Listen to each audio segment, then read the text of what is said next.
नमस्कार मित्रों, जय महाकाल आयुर्वेद। ये मेरा मोबाइल नंबर है 9165823800।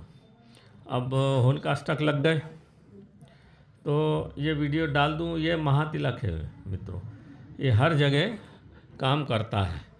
तो होली की आपको सबको शुभकामनाएं। और ये बहुत ही अचूक तिलक माना जाता है इसको। तिलक कई प्रकार के हैं। भारतीय संस्कृति और तंत्र में कई प्रकार के तिलकों का विवरण विभिन्न पुराणों में या तंत्र की बड़ी बड़ी जो पौराणिक पुस्तकें हैं, जो ऋषि मुनियों के समय की हैं, या जिनको गुरुओं के पास, जिनके पास गुरुजी लोग हैं, वो तिलक का महत्व बताते हैं। तिलक लगाने का भी प्रकार उनके पास है। कोई आड़ा लगाएगा, कोई खड़े लगाएगा, कोई 3 का लगाएगा, देखा होगा आपने। कोई सफ़ेद लगाएगा, कोई नारंगी लगाएगा। ये जो नाथ संप्रदाय है उसमें तिलक का बढ़िया विवरण मिलता है। तो मैं यहाँ पे आपको जो तिलक बता रहा हूँ, ये हमारा जो तांत्रिक तिलक हम देते हैं वो बहुत पहले 1100 रुपये रेट था उसका, 4-5 साल पहले। अब तो 1500 में देते हैं। ये रखा है, जो छोटी शीशी में भर के देते हैं। तो ये तांत्रिक तिलक में ये सब चीज़ें मिला देते हैं, है ना।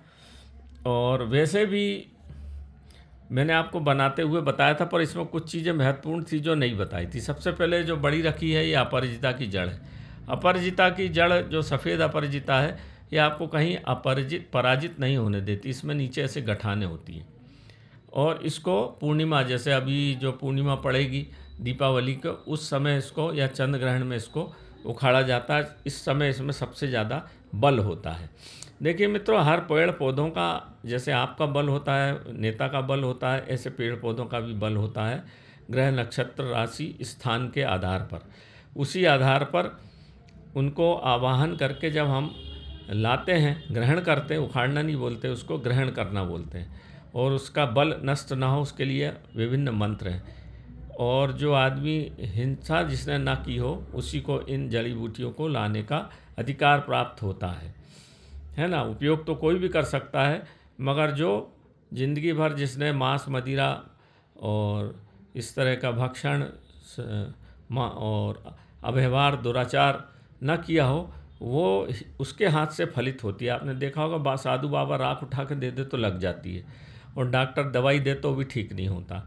ये उनके शरीर और पुनर्जन्म के कर्मों का, पुण्य का फल होता है।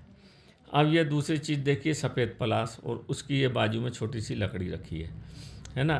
तो ये आपने देख लिया, पहले सफ़ेद अपराजिता, फिर सफ़ेद पलाश, अभी फूल गया है। और ये है गणेश जी की चीज़, सफ़ेद आकाओं की जड़। ये भी नक्षत्र में उखाड़ कर लाई जाती है।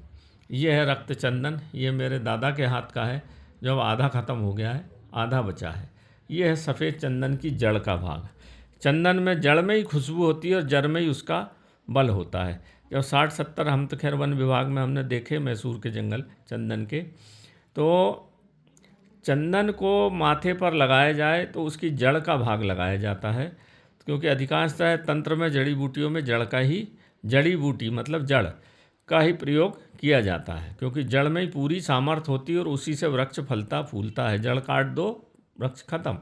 तो जड़ का प्रभाव तंत्र में बहुत माना जाता है। जैसे मानव में सर्वश्रेष्ठ खोपड़ी से पूरा शरीर चलता है, वृक्ष में जड़ से पूरा शरीर चलता है। जस्ट उल्टा है ना। मानव का गर्दन काट दो तो मर जाएगा, और पेड़ पौधों, जड़ी बूटी का जड़ काट दो तो मर जाएगा। ये सब एक दूसरे का उल्टा है। और जब कोई भी तंत्र बाधा होती तो सिर पे होती है, और जड़ियों के जड़ से उनको काटा जाता है। ये गूढ़ विज्ञान तंत्र का समझ लीजिए, जो कोई नहीं बताएगा, ना बता सकता है। तो जड़ का चंदन का भाग ऐसा रहेगा, है ना। तो हम क्या करते हैं इसमें, और जड़ से ही सबसे ज़्यादा तेल निकलता है। मैसूर में बहुत बड़ी गवर्नमेंट की शॉप है, आप वहाँ से ला सकते हैं तेल, सब चीज़ मिलती है वहाँ चंदन की। तो और ओरिजिनल सील लगा के मिलती है। तो हम तो वहीं से लाते हैं, ख़रीदते हैं। बहुत पहले ही हमने सब ले लिया था ये, इसलिए हम हमारे तंत्र के जो इसमें चमेली का तेल, चंदन का तेल, काले अंकोल का तेल, ये सब मिला देते हैं। तो आप बना लें इसको आप, मैं फिर अभी बता दूंगा आपको।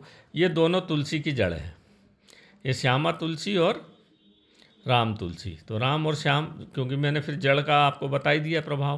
तो ये जो सूख गई हो तुलसी, खोद के सुखाना नहीं है, तुलसी सूख ही जाती है अधिकांशतः, उसकी जड़ ले लीजिए, है ना। और ये हल्दी, ये गुरु के लिए होती है। और ये श्यामा, श्री कृष्ण भगवान संपूर्ण पुरुष है, उसमें सब ब्रह्म समाया है, राम में भी ब्रह्म है, तो ये ब्रह्म का काम करती। इतनी चीज़ें ले लीजिए। इतनी चीज़ें में आपको हो सकता है सफ़ेद पलाश की एक टुकड़ा है लकड़ी का ना मिले, तो उचित दाम पे हम दे देते हैं। रक्त चंदन आप, बाकी सब आपको लाना पड़ेगा। इसको आप अपने क्या करें कि इसको अपना एक पत्थर रखिए, रोज़ भगवान की जो पूजा करते हैं उसमें इसको घिस के चंदन जैसा बना लीजिए, भगवान को भी लगाइए और अपने माथे पे, आज्ञा चक्र पे और नाभि पे जब आप लगा के जाएंगे, इसको बोलते हैं बहुत बड़ा। ये दो तरह से काम करता है चंदन। एक तो नकारात्मक ऊर्जा को आपके अंदर प्रविष्ट नहीं होने देता। जब दिन में नकारात्मक ऊर्जा आमने सामने लोग प्रविष्ट कराते हैं तो आज्ञा चक्र और आँखों के माध्यम से कराते हैं। जादू टोना भी उनकी आज्ञा से, जो साधु आँख बांध के या अघोरी आँख बांध के जो करता है, अपने आज्ञा से अपने उस तत्व को आज्ञा देता है, वो जाके आपका घात करता है। तो एक तो ये घात प्रतिघात कर ही नहीं सकता कोई, अगर ये चंदन हमारे सिर पे लगा हुआ। रक्त चंदन जो होता है माता भगवती का प्रतीक होता है, माँ भगवती, माँ काली इसमें विराजती है।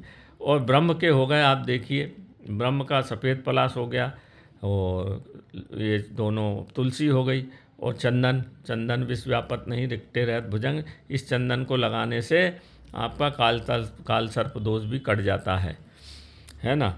तो क्योंकि चंदन अपने में विष व्याप्त नहीं करता और निकाल देता। पुराने समय में इसलिए चंदन को माथे पे लगाया जाता था कि केतु राहु अच्छा रहे और कोई दुष्प्रभाव शनि का, राहु केतु का हमारे ऊपर नहीं होता। जिसके तिलक लगा रहता है उस पर फिर कोई प्रभाव, कोई तंत्र मंत्र हो नहीं पाता। तो ये आप केवल नहीं मिले आपको तो ये इतना ले लीजिए। और अगर गणेश जी का वास जो है सफ़ेद पलाश, सफ़ेद आर्क में है, सफ़ेद अकाव में है, उसकी जड़ ले लीजिए। चंदन तो मिल ही जाएगा, जड़ भी सफ़ेद इसकी अकौआ की मिल जाती है आराम से, रक्त चंदन बाज़ार में मिल जाएगा, और ये तुलसी दोनों मिल जाएगी जड़। और चंदन का ये हल्दी की गांठ में गुरु और लक्ष्मी दोनों का वास होता है, इसलिए इसको हम माथे से लगाते हैं। सफ़ेद अपराजिता भी खूब मिल जाती है, इसको भी ले आइए। तो इतनी चीज़ें तो आसानी से मिलके घिस के आप अपना तिलक बना लीजिए, और इसको बना के और अपना एक कटोरी में रख लें, रोज़ थोड़ा सा पानी डालें और अपने माथे पे लगाएं। भगवान शिव को ये बड़ा प्रिय है, क्योंकि इसमें संपूर्ण ब्रह्मांड देवी सहित आ जाता है। इसको बोलते हैं दिव्य तिलक। तो इसको बना लें। तो ये मैंने एक वीडियो आपको डाल दिया ताकि आप लोग खुद कर सकें, इसको परेशान ना हो। और जिसको चाहिए तो हम ये अपना तिलक, ये जो बना हुआ है, इसमें सब तेल भी है चमेली का, और क्योंकि 100 वर्ष पुरानी चमेली की जड़ मिलती नहीं, बड़े दुर्लभ है, इसलिए इसमें नहीं है। तो उससे चमेली का तेल का उपयोग करके तिलक ऐसा लिक्विड बना देते हैं। या आप चाहें तो अपने घर पे ऐसा सूखा बना कर रखें। इसमें अचूक सम्मोहन है, आपका काम नहीं चलना, धंधा नहीं चलना, आपकी कोई बात नहीं सुने, जादू टोना नहीं चले, तो दो तरह से प्रोटेक्ट करता है। एक तो किसी का जादू टोना हमारे ऊपर नहीं होता, कोई ग्रह नक्षत्र हमारा परेशान, जहाँ भगवान राम स्वयं हो और कृष्ण स्वयं हो, वहाँ काल क्या करेगा। भगवान शिव को चंदन प्रिय, ये लगाइए, सब भगवान की चीज़ें हैं ये।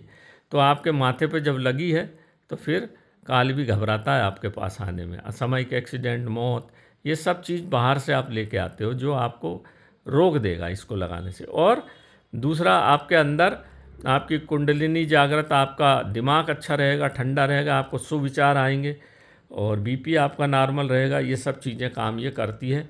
और आप जो बात बोलेंगे वो दूसरा आपकी बात को ध्यानपूर्वक सुनेगा। आपकी वाणी में ताकत आ जाती है, वाणी में आपकी ताकत आ जाती है। वाणी में ताकत आती है आपके विचार से। आप जो सोचते हैं वो बोलते हैं।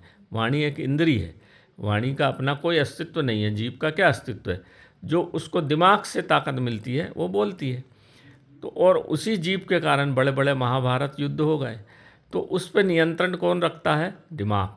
और दिमाग और आज्ञा चक्र, आज्ञा इसलिए बोलते हैं कि वहाँ से आज्ञा निकलती है और शरीर, हमारी इंद्रियां काम करती है। इंद्रिया का अपना कोई अस्तित्व होता नहीं, वो चलती हैं मन से और आपके दिमाग से। बुद्धिजीवी कहेंगे तो दिमाग से कह देंगे, और आध्यात्म में जाएंगे तो मन चलाता है आपकी इंद्रियों को। इंद्रियों की कोई अपनी सामर्थ्य नहीं होती। आँख की कोई सामर्थ्य नहीं कि देख ले, जो मन बोलेगा वही देखेगी, हाथ जो मन बोलेगा वो करेगा। इसलिए जब मन बोले तो दो चार 1 मिनट आधा मिनट बोल के सब कुछ, मैं चोरी कर लूँ, मैं मर्डर कर दूँ, मैं खून कर दूँ, मैं गलत बात बोल दूँ, मैं गाली दे दूँ, मैं लड़ लूँ, गाड़ी जरा सी छुल गई तो आप 1 मिनट सोचिए कि मन ने आपके शरीर में उत्तेजना पैदा की, ज़रा उसके पीछे आत्मा का प्रभाव है। ज़रा सा पीछे हटिए तो वहाँ आत्मा मिलेगी, बोलेगी जाने दो यार, कौन मुसीबत में मोल ले। और आपने अगर उसका सुन लिया और धीरे धीरे अगर आप अपनी आत्मा, आपके कब पता चलता है आपको आपकी आत्मा है आपके शरीर में? जब मरते हो, जब खटिया पे 2 मिनट बचे हैं, प्राण आपके निकल रहे हैं, तब आपको समझ में आता कि कोई एक बहुत बड़ी पावर हमारे अंदर थी जो हमको गलत काम करने से रोकती थी, मगर हमने उसकी बात नहीं सुनी। मन के आनिध्य, मन के गुलाम हम जिंदगी भर रहे और आज यहाँ आ गए, हम खाली हाथ आए और अब खाली हाथ जाते हैं, तब पछतावा होता है आपको। मन का और आत्मा का पता मृत्यु की सैया पे होता है। इसलिए अभी से जब भी कोई चीज़ गलत आपको आए तो मन से आ रही होगी, ये पक्का है। 1 मिनट रुक कर सोचिए और निर्णय फिर लीजिए कि सही है कि गलत। उत्तेजना में कोई निर्णय मत लीजिए। और ये तिलक जब माथे पर रहता है तो उत्तेजना आने नहीं देता, गलत आज्ञा आती ही नहीं, मन धीरे धीरे मरता है और आत्मा स्वरूप आपका जागता है। इसी को कुंडली जागरण बोलते हैं। इसी को इस मनुष्य योनि में अगर आपने इतना कर लिया, मन पे थोड़ा नियंत्रण कर लिया, तो अगले जन्म में आपको और अच्छी चीज़, मृत्यु के समय आप स्मरण रहेगा आपको भगवान का, तो आप अच्छे जन्म में पैदा होंगे। फिर और धीरे धीरे ही चलता है कि मनुष्य की योनि से ही आप, मनुष्य के जन्म से ही आप एक से दूसरे देवता की तरफ जा सकते हैं। इसके नीचे अगर आप चले गए तो फिर पूरी योनियाँ आपको पार करके फिर एक बार मौका मिलेगा मनुष्य बनने का। और फिर हम अगर चूक गए तो फिर जाइए 84 लाख योनियों में घूमिए। तो इस अवसर को गंवाना नहीं चाहिए। भगवान ने जो दिया है उसको सहज भाव से, सरलता से, ईश्वर के स्मरण के साथ हमारा जीवन यापन करना चाहिए। और ईश्वर का यापन जब होगा जब आपका आज्ञा चक्र पे आपके सही विचार आएंगे और आप सही निर्णय लेके जीवन को आगे बढ़ाएंगे। इतनी बड़ी चीज़ है ये, तिलक का इतना बड़ा महत्व है ही, पर हम उसको समझते नहीं हैं। हम उसकी हंसी उड़ाते हैं और सनातन को नष्ट करते चले जाते हैं और फिर हम खुद भी गटर में जा रहे हैं। तो इसको समझिए मित्रों, इसको सबको भेजिए, ताकि जो बड़ी बड़ी सनातन की बात करते हैं वो कोई इन सब चीज़ों के गूढ़ रहस्य को नहीं बताएगा। ये गुरुजी लोगों की कृपा है। हमको भी किसी ने बताया था, हमारे गुरुजी लोग ने, उनको सत सत प्रणाम, सत सत नमन, जो आज मेरे मुख से उन्हीं के प्रभाव से निकलता है। जय देवराहा बाबा, जय कैंची धाम बाबा, जय भोलेनाथ की जय, जय बजरंगबली जी की जय। नमस्कार मित्रों, इस वीडियो को ज़्यादा से ज़्यादा देखिए, शेयर करिए, ताकि भारतीय संस्कृति, भारतीय सनातन फिर विश्व में सबको अच्छा मार्गदर्शन देके संस्कृति को आगे की ओर ले जाए। नमस्कार मित्रों, जय होली का पर्व सबको बहुत बहुत मुबारक हो, बहुत बहुत शुभ फले।